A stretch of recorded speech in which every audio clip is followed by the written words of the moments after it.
अस्सलाम वालेकुम फ्रेंड्स, मैं हूं आपका मेज़बान रिजवान इकबाल और आप देख रहे हैं रिजवान विद फूड्स।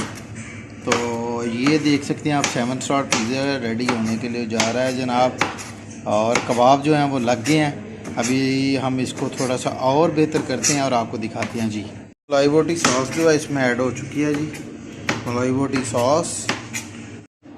और ये इसमें जनाब चिकन ऐड हो चुका है, ये देख सकते हैं आप चिकन ऐड हो चुका है इसमें। मलाई बोटी सॉस जो है इसमें ऐड हो चुकी है जी, मलाई बोटी सॉस।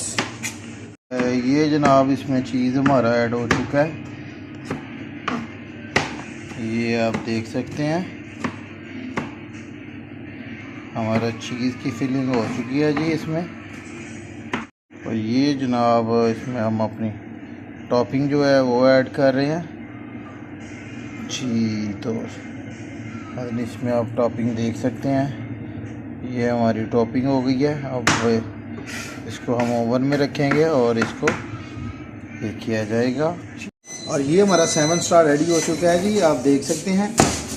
और इसके हम स्लाइस कर रहे हैं, ये राइट से हम स्लाइस कर दिए हमने इधर। और ये आप देख सकते हैं क्लियर हो गया जी। Thank you so much. ये इसकी फाइनल शेप जो है वो तैयार हो चुकी है जी, ये आप देख सकते हैं।